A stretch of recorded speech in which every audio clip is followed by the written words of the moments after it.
বন্ধু বান্ধৱীসকল আপোনালোকে যদি এতিয়ালৈকে চৰকাৰী ঘৰ পোৱা নাই তেতিয়াহ'লে আপোনালোকৰ বাবে চৰকাৰে লৈ আহিছে এখন ভাল খবৰ। যিসকলে এতিয়ালৈকে ঘৰ পোৱা নাই সেইসকলৰ বাবে ভাল খবৰ, কিয়নো আপোনালোকে এপ্লাই কৰিব পাৰিব চৰকাৰী ঘৰৰ বাবে। আৰু কোনে কোনে এপ্লাই কৰিব পাৰিব এই ভিডিঅ'ত আমি আলোচনা কৰিম।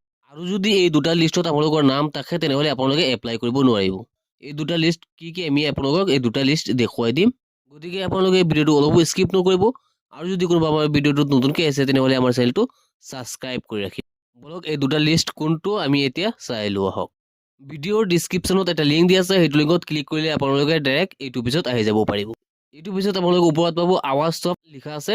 এই আৱাজ ছফ্ট অপশ্যনটোত আপোনালোকে এবাৰ ক্লিক কৰি দিব। আৱাজ ছফ্টত অকে কৰাৰ লগে লগে আপোনালোকে পাই যাব ডাটা এণ্ট্ৰি আৰু তলত পাব ৰিপোৰ্ট অপশ্যনটোত আপোনালোকে ক্লিক কৰি দিব। তাৰপিছত এই পেজটো ওলাই আহিব, আপোনালোকে স্ক্ৰল ডাউন কৰি তললৈ আহিব।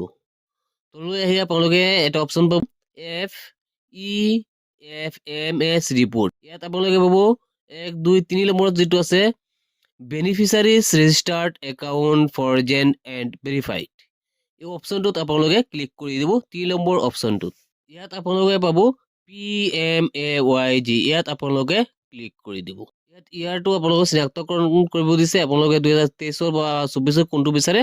ইয়াত আপোনালোকে 23 আৰু 24 যিটো আছে ইয়াত আপোনালোকে ক্লিক কৰি দিব।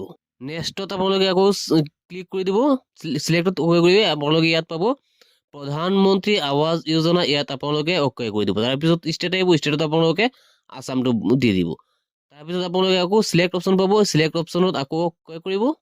ইয়াত আপোনালোকে ডিষ্ট্ৰিক্টটো নিজৰ যিটো ডিষ্ট্ৰিক্ট হয় ডিষ্ট্ৰিক্টটো আপোনালোকে ইয়াৰ পৰা বিচাৰি উলিয়াই ক্লিক কৰি দিব। তাৰপিছত আকৌ চিলেক্ট আহিব, ইয়াত আপোনালোকে অকে কৰি আপোনালোকৰ যিটো ব্লক হয় ব্লকটো দি দিব। তাৰপিছত আকৌ চিলেক্ট অকে কৰি আপোনালোকৰ যিটো পঞ্চায়ত হয় সেই পঞ্চায়তৰ নামটো আপোনালোকে ইয়াত চিলেক্ট কৰি দিব। তাৰপিছত আহিব কেপচা কোডটো যিটো আছে প্লাছ মাইনাছ কৰি আপোনালোকে শুদ্ধ আনচাৰটো ইয়াত বহুৱাই ছাবমিট অপশ্যনত ক্লিক কৰি দিব। ছাবমিট অপশ্যনত ক্লিক কৰাৰ পিছত আপোনালোকৰ সন্মুখত তললৈ স্ক্ৰল ডাউন কৰিব, তলত আপোনালোকে এটা লিষ্ট পাই যাব। যিসকলে ঘৰৰ বাবে আগতে এপ্লাই কৰিছে সেইসকলৰ নাম ইয়াত আহি যাব আপোনাৰ পঞ্চায়তত। ইয়াত আপোনালোকে ৰেজিষ্টাৰ্ড নম্বৰ পাব, বেনিফিচিয়াৰী নেমটো আপোনালোকে পাব, আৰু ভেৰিফাই হৈছে নাই এইটো আপোনালোকে পাই যাব। ইয়াত আপোনালোকে চাওক ভেৰিফাই হৈ আছে। ইয়াত যিসকলে ভেৰিফাই হৈ আছে সেইসকলে কিন্তু এতিয়া নতুনকৈ এপ্লাই কৰিব নোৱাৰিব। আৰু তললৈ স্কিপ কৰিলে আপোনালোকে আৰু দেখুৱাই দিব আপোনালোকক যিসকলৰ নেকি কেঞ্চেল হৈছে, ইয়াত আপোনালোকে বিচাৰিলে কাৰ নামটো কেঞ্চেল হৈছে এইটো আপোনালোকে ইয়াত পাই যাব। ইয়াত এটা আছে ৰিজেক্ট বুলি দিয়া আছে, ৰিজেক্ট বাই বেংক একাউণ্ট। ইয়াত আপোনালোকে কাৰ নামটো কেঞ্চেল আছে আপোনালোকে স্ক্ৰল ডাউন কৰি তললৈ গ'লে আপোনালোকে কেঞ্চেল কেইটাই ইয়াত পাই যাব। যিকেইটা কেঞ্চেল হৈছে সেইকেইটা যদি এপ্লাই কৰিব পাৰিব।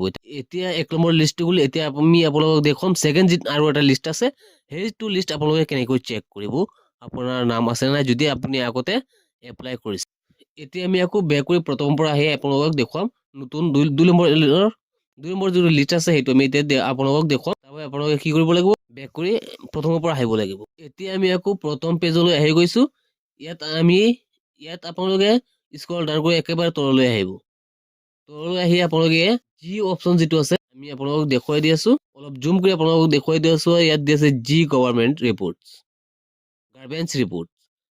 গাৰ্বেঞ্চ ৰিপৰ্ট যিটো দি আছে 1 নম্বৰত দি আছে ষ্টেটাছ অফ আধাৰ্ছ। এই অপশ্যনটোত আপোনালোকে ক্লিক কৰিব।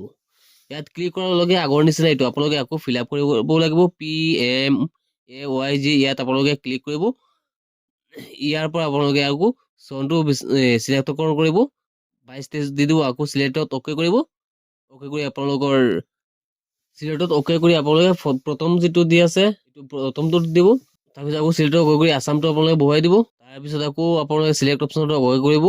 ইয়াৰ পৰা বিচাৰি আপোনালোকে ডিষ্ট্ৰিক্টটো আপোনালোকে যিটো নিজৰ ডিষ্ট্ৰিক্ট আছে ডিষ্ট্ৰিক্টটো ইয়াৰ পৰা দি দিব। আকৌ চিলেক্ট অপশ্যন আহিব, ইয়াত আপোনালোকে আকৌ অকে কৰিব, আপোনালোকে ব্লকটো আপোনালোকে ইয়াৰ পৰা দি দিব। তাৰপিছত আকৌ চিলেক্টত অকে কৰি আপোনালোকৰ পঞ্চায়তৰ নামটো আপোনালোকে ইয়াৰ পৰা বিচাৰি দি দিব। এতিয়া আপোনালোকে ইয়াত আকৌ কেপচা কোড এটা আহিব, ইয়াত আপোনালোকে প্লাছ মাইনাছ কিবা আছে এইটো শুদ্ধকৈ আপোনালোকে আনচাৰটো দি ছাবমিট অপশ্যনত অকে কৰি দিব। ছাবমিট অপশ্যনত ক্লিক কৰাৰ পিছতে চাওক লিষ্টটো আহি গৈছে। ইয়াত ৰেজিষ্টাৰ নাম্বাৰটো আছে, বেনিফিচিয়াৰী নেম আছে, গোটেইবিলাক ডিটেইলছ ইয়াত আহি গৈছে।